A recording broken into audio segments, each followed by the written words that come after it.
Welcome to the physics pulse. यहाँ हर concept धड़कन बन जाएगा। जैसा ही एक और कॉन्सेप्ट लेकर आए जो आपकी धड़कन बनने वाला है।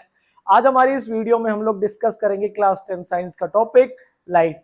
जैसा कि हमें पता है क्लास 10 के सिलेबस के अकॉर्डिंग लाइट को क्लासीफाई कर रखा है दो फिनोमिना में। एक है हमारा रिफ्लेक्शन ऑफ लाइट और दूसरा है हमारा रिफ्रैक्शन ऑफ लाइट। जैसा कि हम लाइट को दो तरीके से स्टार्ट कर सकते हैं हमारे इस लेक्चर के दौरान। ज्यादातर अगर हम लोग लाइट को देखें, जहां से हम टेंथ स्टैंडर्ड की बातें करते हैं, तो सीधा हम लोग रिफ्लेक्शन ऑफ लाइट को पढ़ना स्टार्ट कर देते हैं। लेकिन अब आप फिजिक्स पल्स पर आए हो तो थोड़ा आपको अलग तो देखने को मिलेगा ही। तो हम लोग क्या करेंगे, लाइट को बेसिक से लेकर एडवांस तक जाएंगे। जो बच्चे हमारे 10 तक साथ देंगे उनको हम 10 तक पढ़ाएंगे। जो बच्चे अपना एक फाउंडेशन रखना चाहते हैं कि आगे जाकर हमें हमारे इस साइंस फील्ड में हमें बहुत अच्छा करना है, तो उनको इस चैप्टर से काफी मदद मिलेगी, क्योंकि ये चैप्टर सिर्फ 10th के सिलेबस को ही कवर नहीं, आगे हमारे नीट जेई के कुछ कॉन्सेप्ट्स को भी बिल्ड करने में मदद करेगा। तो चलिए हमारे इस चैप्टर की शुरुआत करते हैं समय को खराब ना करते हुए। सब लोग लाइट को जानते ही हैं कि लाइट होती क्या है। आज हम लोग कुछ भी देख पा रहे हैं अपने आसपास तो इस प्रॉपर्टी की वजह से ही तो देख पा रहे हैं। अगर ये नहीं होती तो आज हम ऑब्जेक्ट को नहीं देख पाते। अब मैं क्या करता हूं, एक तो सिंपल डिस्कस मेरे पास ये आ जाता है कि light is the form of energy. लेकिन मैं इसको एनर्जी की फॉर्म देने से पहले इसके पीछे की कहानी तक लेकर जाता हूं, जो कि हमेशा एक ट्रेडमार्क रहता है हमारे फिजिक्स पल्स का, एक कहानी के साथ में लेक्चर की शुरुआत करना। चलिए बिल्डअप करते हैं हमारे इस लाइट के कॉन्सेप्ट को। एक बात जो मैंने बोली, light is the form of energy, कैसे मैंने इसको एक लाइट को एनर्जी की फॉर्म से मैंने कंपेयर करा। मैं आपसे क्वेश्चन पूछ लेता हूं कि एक मेरे पास में बंद कमरा है। अब इस बंद कमरे को मैंने एक नाम दिया है कि ये जो कमरा है ना, इस रूम को मैंने वैक्यूम बोल दिया। इसका मतलब तो ये हो गया कि इस पूरे के पूरे इस रूम को मैंने वैक्यूम कर दिया है, आइसोलेट कर दिया है। इसके अंदर किसी भी टाइप की कोई एनर्जी प्रेजेंट नहीं है, अभी तो वैक्यूम है। फिर मैं क्या करता हूं, इसके अंदर दो एनर्जी को लेकर आता हूं। एक एनर्जी मैंने इसके अंदर इंट्रोड्यूस कराई साउंड, और दूसरी एनर्जी मैंने इंट्रोड्यूस कराई लाइट।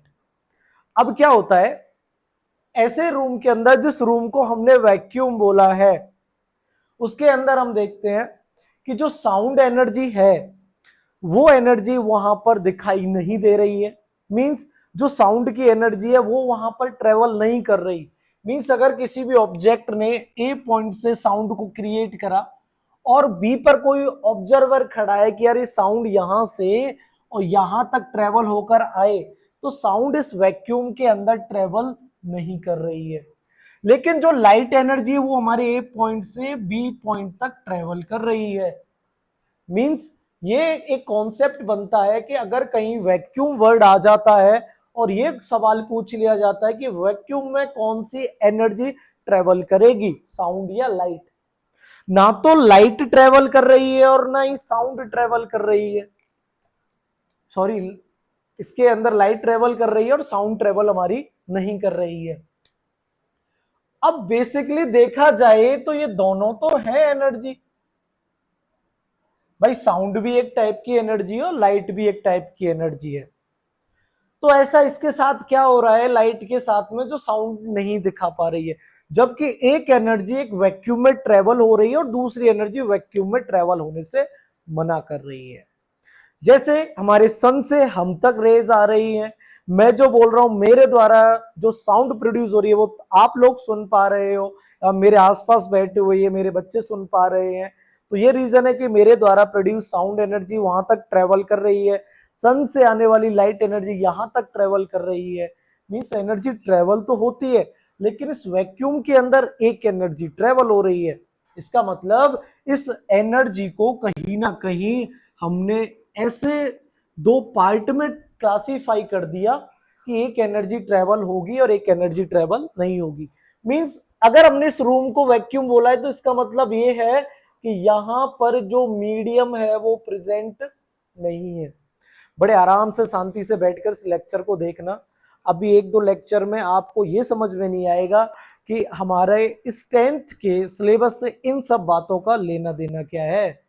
लेकिन मैं तो ये कह रहा हूं मेरे अगले 1-2 लेक्चर जो भी इस लाइट को स्टार्ट करने से पहले के बेसिक लेक्चर्स रहेंगे, अगर आपने ये पकड़ लिए ना तो मैं गारंटी दे रहा हूं कि मार्क्स आपसे पकड़ने में, आपसे छुड़ाने में कोई भी आपके सामने टिक नहीं पाएगा। वो मार्क्स अगर आपने पकड़ लिए, अगर आपने इस लेक्चर को पकड़ लिया तो। अब इसके अंदर हो क्या रहा है, हमारे एक बंद कमरे के अंदर हमने उसको बोला कि ये वैक्यूम है। अब वैक्यूम में दो एनर्जी को हमने ट्रेवल करवाने की कोशिश करी, हमने साउंड को क्रिएट करा ए से बी, लेकिन साउंड ट्रेवल नहीं हो पा रही, लेकिन लाइट तो ट्रेवल हो पा रही है। अब लाइट ट्रेवल हो पा रही है, साउंड ट्रेवल नहीं हो पा रही, इसका मतलब क्या है कि जो वैक्यूम है उसके अंदर मीडियम तो है नहीं। तो ये कहा जा रहा है कि जो लाइट है ना वो मीडियम पर डिपेंड ही नहीं है, मीडियम पर डिपेंड नहीं है। Light does not depends on medium.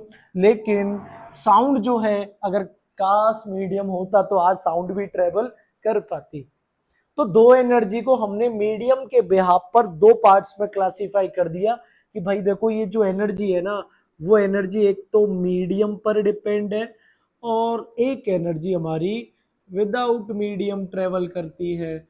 अब तक की बातों से यही क्लियर हो रहा है। अच्छा, साउंड तो हम पढ़ नहीं रहे, हम पढ़ रहे लाइट। अब ये लाइट का पीछे हम यही छोड़ देंगे। अब एक और बात ही आ जाती है, ये जो एनर्जी है ना वो एनर्जी ट्रेवल कर रही है। Energy is travel from one point two another point. ये जो एनर्जी है वो हमारी एक पॉइंट से दूसरे पॉइंट तक जा रही है। तो जो एनर्जी का तरीका है जाने का, वो एनर्जी का तरीका रहेगा वेव नेचर का। तो मुझे ये समझ में आया, साउंड हो या लाइट हो, दोनों का जो नेचर है चलने का वो कैसा रहेगा, हमारा वेव तरीका रहेगा, वेव नेचर रहेगा, है ना। अब वेव नेचर है तो मैं ये कह सकता हूं कि वेव जो होंगी वो क्या होंगी, wave is energy carriers. Means हमारी जो वेव है ना वही है जो एनर्जी को कैरी कर रही है एक पॉइंट से दूसरे पॉइंट तक। इसी बिहाफ पर इस एनर्जी का नाम हमने रख दिया वेव। अब वेव एक तो डिपेंड कर रही है मीडियम पर और एक वेव डिपेंड नहीं कर रही है मीडियम पर। अब जो मीडियम पर डिपेंड करेगी उस वेव को हम लोग बोलेंगे मैकेनिकल वेव। इस वेव को क्या बोल देंगे हम लोग, मैकेनिकल वेव। और जिसका जीता जाता एग्जाम्पल हमारे पास में साउंड वेव्स हो गया, हमारे पास में स्ट्रिंग वेव हो गया, हमारे पास में वाटर वेव हो गया। ये सब बेटा किस पर डिपेंड करती हैं, ये सब किस पर डिपेंड करती हैं, मीडियम पर डिपेंड करती हैं। अब आपको इतना तो क्लियर हो गया, ना तो स्ट्रिंग के बारे में बात करनी, ना साउंड और ना ही वाटर के बारे में, क्योंकि हम तो बस इतना समझना चाहते हैं कि जो एनर्जी हमने लाइट को नाम दिया था, light is the form of energy, इतना समझ में आ गया। लाइट एक एनर्जी की फॉर्म है और light travels in the form of wave. Light किसकी तरह बिहेव करेगी, वेव की तरह बिहेव करेगी। अब आ जाते हैं इधर, वेव के दो पार्ट कर दिए हमने, एक मीडियम पर डिपेंड और एक नहीं मीडियम पर। जो वेव मीडियम पर डिपेंड है उनको बोलेंगे मैकेनिकल वेव, और जो मीडियम पर डिपेंड नहीं है उनको बोलेंगे नॉन मैकेनिकल वेव।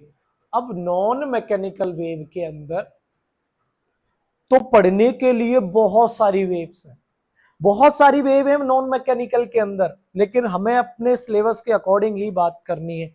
अब हमें क्या लगा, कितनी सारी मैकेनिकल वेव पढ़े कि हमारी जिंदगी ही कम पड़ जाए, हमारी लाइफ ही कम पड़ जाए। तो हमें बोला गया आप एक काम करो, सारी मैकेनिकल वेव अभी आपको नहीं पढ़नी, आप तो कौन सी मैकेनिकल वेव पढ़ लो, इलेक्ट्रोमैग्नेटिक वेव। अब ये इलेक्ट्रोमैग्नेटिक वेव क्या है, एक ऐसी वेव होती है जो कि चलने के लिए कभी किसी मीडियम पर डिपेंड नहीं होती। हाँ चलते हैं, क्योंकि कहीं ना कहीं अभी हमारा जो लाइट है वो कहीं ना कहीं अब यही मिलने वाला है, क्योंकि लाइट है कैसी है, नॉन मैकेनिकल वेव। अब जैसे नॉन मैकेनिकल वेव आगे बढ़ता चलेगा, लाइट कहीं ना कहीं वहां पर आ जाएगी। लाइट एक एनर्जी है, इसी को क्यों देख पा रहे हैं, जबकि ये भी तो एनर्जी है ना, ये क्यों नहीं ट्रेवल कर पा रही। अभी इसके अंदर भी बहुत सारी एनर्जी आएंगी जिनको हम ना तो फील कर पाएंगे ना ही देख पाएंगे। तो हमारी नॉन मैकेनिकल वेव के अंदर इलेक्ट्रोमैग्नेटिक वेव हमें मिली। अब इलेक्ट्रोमैग्नेटिक वेव जो होती हैं उनके लिए ये पूछा गया कि ये जो वेव है ये कितने टाइप की होंगी।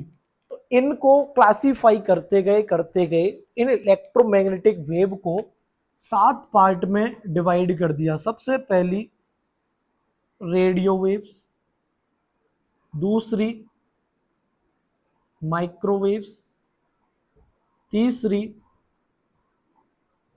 इंफ्रारेड वेव्स, चौथी विजुअल रेंज या विजुअल वेव बोल दीजिए या फिर इसको विजुअल रेंज बोल दीजिए। आगे हमारी आ गई अल्ट्रावायलेट वेव्स, फिर आगे आ जाएगी एक्स रेज, फिर आ जाएगी हमारी गामा रेज। देखिए इलेक्ट्रोमैग्नेटिक वेव्स के अंदर इतनी सारी वेव हमें मिल गई। वेव नंबर 1 2 3 4 5 6 और 7। अब हमारी स्टडी के अकॉर्डिंग और हमारे सिलेबस के अकॉर्डिंग ये कहा जाता है, देखो भाई ये सारी इलेक्ट्रोमैग्नेटिक वेव्स आगे जाकर आप डिस्कस करोगे क्लास 12th में, लेकिन इन सब वेव में खास बात यह है कि आपको एक ऐसी वेव दी जा रही है जिसका नाम विजुअल वेव है। मींस इलेक्ट्रोमैग्नेटिक वेव जो बनी हुई रहती है consist of electric field and magnetic field. सारी की सारी इलेक्ट्रोमैग्नेटिक वेव्स इलेक्ट्रिक फील्ड और मैग्नेटिक फील्ड की वजह से बनी हुई रहती हैं, लेकिन साथ में से एक वेव ऐसी है जिसको हम सेंस कर सकते हैं, जिस वेव को हम फील कर सकते हैं। मींस क्या मैं ये सकता हूं कि हम इसको देख सकते हैं, और इसको देखने में हमारी कौन मदद करता है, हमारा बॉडी का ऑर्गन आई। इसीलिए हम इस चैप्टर के बाद में ह्यूमन आई पढ़ते हैं। रीजन ही यही है भाई। अब ये सारी क्या एनर्जी नहीं है नेचर में? है एनर्जी नेचर में, इनको आराम से डिस्कस भी करेंगे, इनके सबके अच्छे अच्छे यूजेस है, लेकिन हमारे सिलेबस के अकॉर्डिंग क्लास 10 साइंस के अकॉर्डिंग हमें तो लाइट पढ़ना है ना, तो हमें इनमें से लाइट ढूंढनी। सर यहाँ से लाइट तो कहीं दिख ही नहीं रही। आपने बोला कि नॉन मैकेनिकल में लाइट आएगी, अभी तक तो लाइट आई नहीं रही है। भाई जो इलेक्ट्रोमैग्नेटिक वेव को हमने 7 पार्ट्स में क्लासिफाई करा, और जिस वेव को हम सेंस कर पा रहे हैं, फील कर पा रहे हैं, हमारी आंखों से महसूस कर पा रहे हैं, इसी को तो हम क्या नाम देंगे? लाइट। और विजुअल जो रेंज हमने बनाई है हमारे देखने की, विजुअल रेंज हमने जो बनाई है वो कुछ इस टाइप से है, विव ग्योर। आई थिंक आपकी धीरे धीरे चीजें क्लियर हो रही होंगी। ये हमारे पास में एक लाइट के देखने का पैटर्न है। आप सब जानते हो कि एक लाइट स्पेक्ट्रम है, कि जो हमारे कलर है वो 7 कलर में डिवाइड है। हमारा जो व्हाइट कलर है वो इन 7 में ही तो स्प्लिट होता है। सबके पास इतना बेसिक कॉन्सेप्ट है। तो विजुअल रेंज जो है ना वो हमारी 7 अलग पार्ट में डिवाइड हो रखी है, violet, indigo, blue, green, yellow, orange and red. अब ऐसा क्या है, इन सारी वेव की मैं जब बात करता हूं, इन विजुअल रेंज के अंदर इन सारी वेव की बात करता हूं या विजुअल लाइट की बात करता हूं, तो ये कहा जाता है ये सारी वेव जो है ना, इनके पास चलने के लिए कुछ तरीके बताए गए हैं, मूव होने के, एक जगह से दूसरी जगह जाने के लिए। पहले मैं वो आपको बता देता हूं। अगर कोई वेव है, अगर कोई चीज वेव है, तो उसके लिए क्या क्या बातें डिस्कस करी जाती हैं। अगर हमने किसी को वेव नाम दे दिया, तब हम उसको डिस्कस करते हैं उसकी वेवलेंथ, उसकी वेवलेंथ डिस्कस करते हैं। नंबर 2, उस वेव की फ्रीक्वेंसी को डिस्कस करते हैं। नंबर 3, हम उसकी वेलोसिटी को डिस्कस करते हैं। अब इन्हीं 3 प्रॉपर्टी में पूरा चैप्टर खत्म है आपका, चाहे आप उसको रिफ्लेक्शन बोलो चाहे आप उसको रिफ्रैक्शन बोलो। जब आप रिफ्लेक्शन पढ़ रहे होंगे, जब आप रिफ्लेक्शन पढ़ रहे होंगे तब इनका इतना ज्यादा यूज नहीं लेना होगा, क्योंकि रिफ्लेक्शन के दौरान ये तीनों चेंज ही नहीं होंगी। कैसे चेंज नहीं होंगी अभी बता देंगे, सब्र रखो। लेकिन जब रिफ्रैक्शन पढ़ रहे होंगे ना, तो आपने अब तक तो पढ़ लिया होगा इतना थोड़ा बहुत कि बेटा देखो लाइट जब एक मीडियम से दूसरे मीडियम में जाएगी तो उसकी वेलोसिटी चेंज हो जाती है, लेकिन उसकी फ्रीक्वेंसी चेंज नहीं होती। बेटा उसकी वेवलेंथ चेंज हो जाती है, इतना तो सुना होगा आपने। अब जब भी हम वेव डिस्कस करेंगे तो इन तीन बातों को लेकर ही डिस्कस करेंगे। अगर मैंने बोला इसको वेव है तो इसका मतलब इन सबके पास में अपनी अपनी वेवलेंथ होगी, सबके पास अपनी फ्रीक्वेंसी होगी और सबके पास अपनी वेलोसिटी होगी। खास बात पता है क्या होती है, इन सारी वेव्स के पास में जो वेलोसिटी हमने डिफाइन कर रखी है 3 × 10⁸ मीटर पर सेकंड।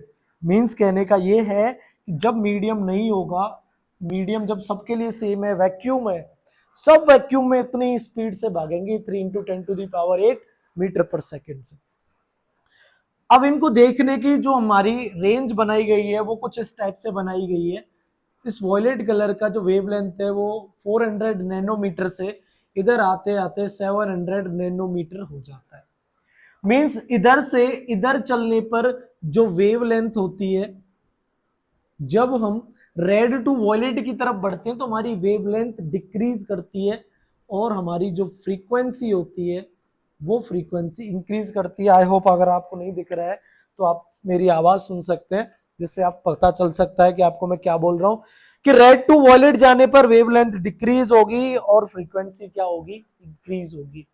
अब यहां पर एक बहुत अच्छा डाउट बनता है, वो हम नेक्स्ट सेशन में लेकर आएंगे। तब तक के लिए आप ये सारा जो बेसिक है रिवाइज कर आए नेक्स्ट टॉपिक के लिए, नेक्स्ट लेक्चर के लिए, क्योंकि अगर आपने ये रिवाइज करा हुआ होगा तो आपको आगे ये जो चीजें आने वाली हैं वो मैं आपको बताऊंगा। तब तक के लिए मैं आपको एक क्वेश्चन देकर जा रहा हूं, वो ये देकर जा रहा हूं कि रेड कलर की वेवलेंथ अगर सबसे ज्यादा है, इसका मतलब ये हो जाता है कि रेड कलर सबसे दूर तक ट्रेवल करेगा। मतलब इंसान को बहुत दूर से वो कलर दिख सकता है अगर मैं और सारे कलर की बात करूं। लेकिन मुझे आप एक ऐसा कलर बताओ जो दिखने में हमारी आंखों के लिए सबसे ज्यादा सेंसिटिव है। इन सारे कलर में से ऐसे कलर को बताओ जिसको आंख बहुत जल्दी कैच करेगी। मिलते हैं अगले लेक्चर में, तब तक के लिए स्वस्थ रहिए, मस्त रहिए, स्टे ट्यून्ड।